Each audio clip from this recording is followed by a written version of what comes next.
All right, everyone, I am here with Dr. William Lane Craig, a man that many people believe to be the greatest Christian debater of all time. Now, you've debated a number of Muslim apologists over the years, Yes. right? And what did you think of their arguments? Well, I think that Shabir Ali was the slickest person I've ever debated. He was amazingly wily and crafty in the way he would frame his arguments, very slippery.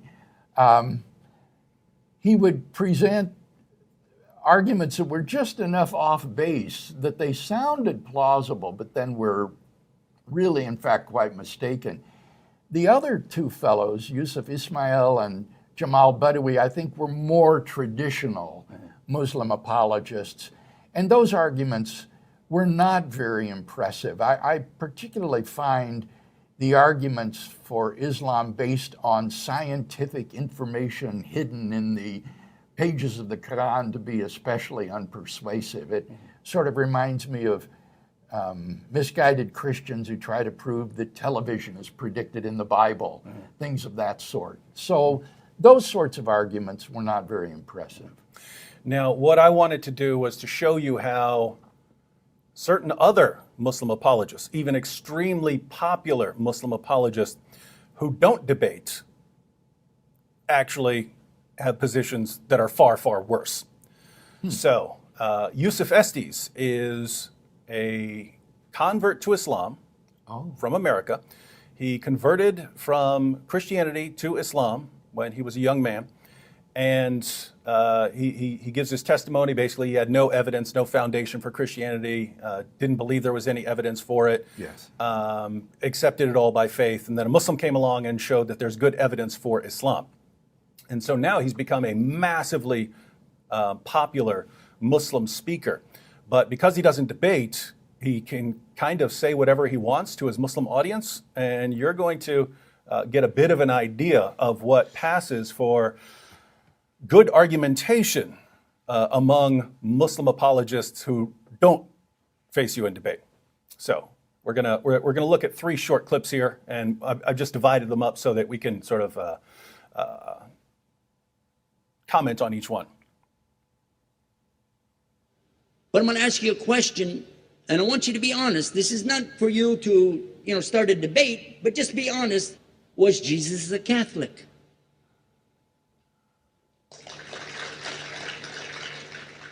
And it's not open to debate, so there's no point in opening that up because and I know he wasn't.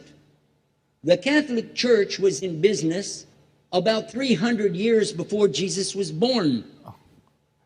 It's on their website. Don't go like this. It's on their website. That's where I took it from.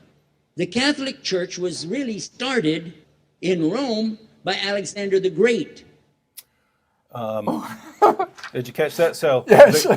the Catholic Church was in business 3 centuries before Christ and was founded in Rome by Alexander the Great. So, I wonder what Alexander was doing in Rome. yeah, he went the other direction, didn't he? Yeah.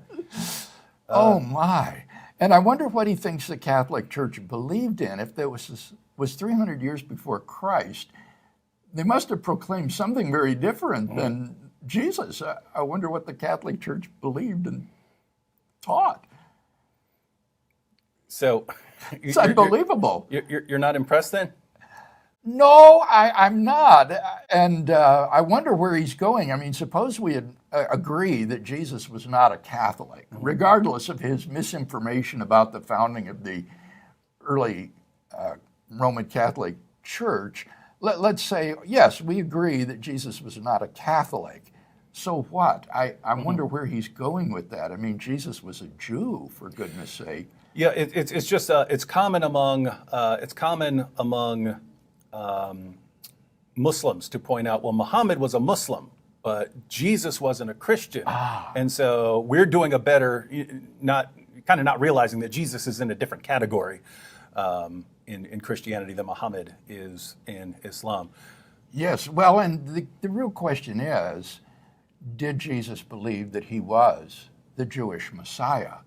And I think that there are compelling evidences that he did think of himself that way. And in fact, even a skeptical New Testament critic like Gert Ludemann has said to me, I don't think you can make sense of the New Testament data unless Jesus of Nazareth believed he was the Messiah.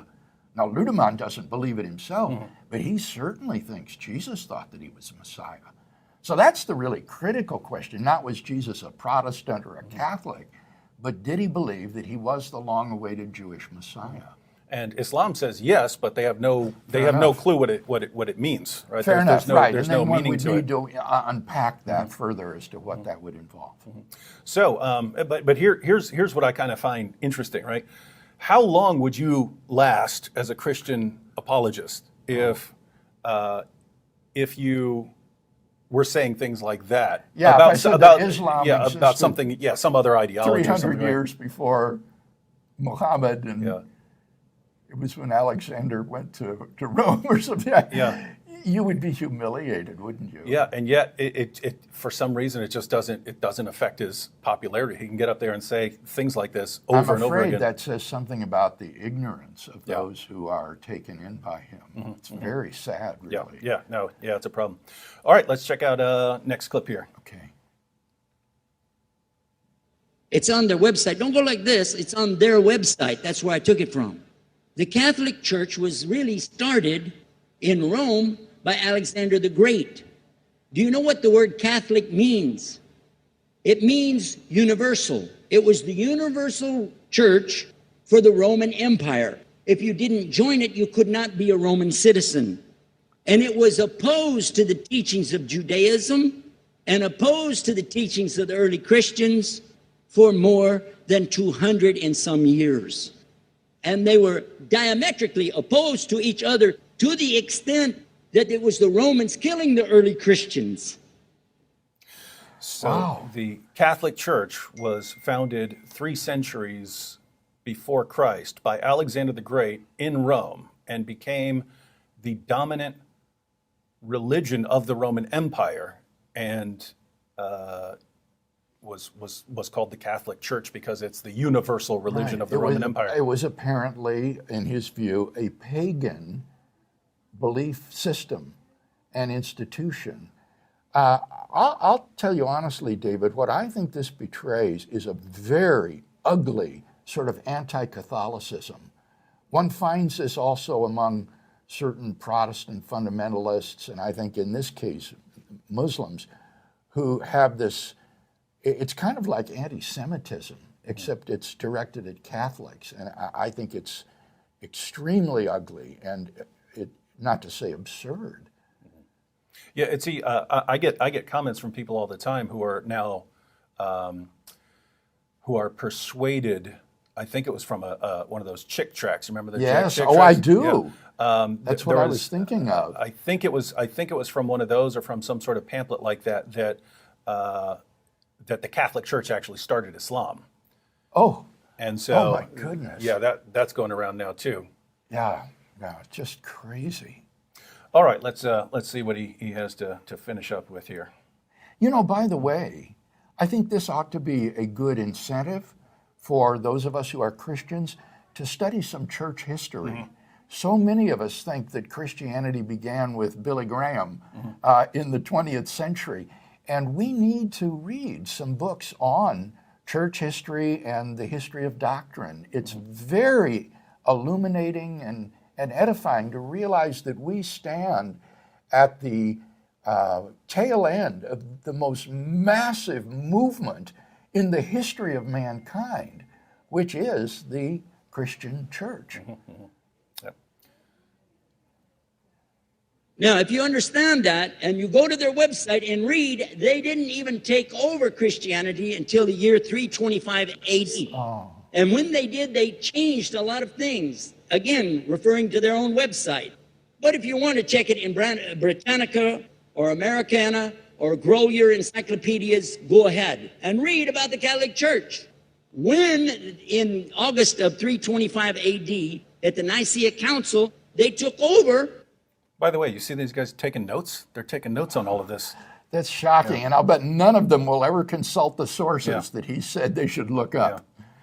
It's First all thing bluff. they said was, let's change the date of the birth of Jesus to be the same date as that of Mithras, which was the god, one of the gods worshipped there, and also the sun god's birthday was the same day, December the 25th, believing it to be the shortest day of the year. And Constantine was a sun worshiper of Sol Invictus. Go to the website, read it for yourself. So it's all supposedly there on the Catholic Church's website. Yeah, I wonder what that website is. He said it's the Catholic Church's website. Oh, yes, this is the kind of stuff, again, that you mentioned before, where the Council of Nicaea is blamed for inventing and doing all sorts of things. It just betrays a dreadful ignorance of church history. I mean, we have the writings of these so-called ante-Nicene church fathers that we can read and understand the debates over the Trinity and the deity of Christ, and how they struggled to enunciate the doctrine of the Trinity, and then the codification of the canon that occurred. This is just terrible ignorance that is pulling the wool over the eyes of these gullible people. Yeah, and I agree with you that it's sad, just because there have to be plenty of Muslims who do know that's completely false. Like the crowd doesn't seem to get it, but there have to be educated Muslims who know that he's spouting complete nonsense, and yet they just don't call him out in the way you would be called out if you were spouting that kind of nonsense. So what about people like Shabir Ali? Doesn't he call out any of these people? And I'm not aware of there being any significant challenge to him from Muslim apologists or Muslim scholars. So sad situation. Yeah.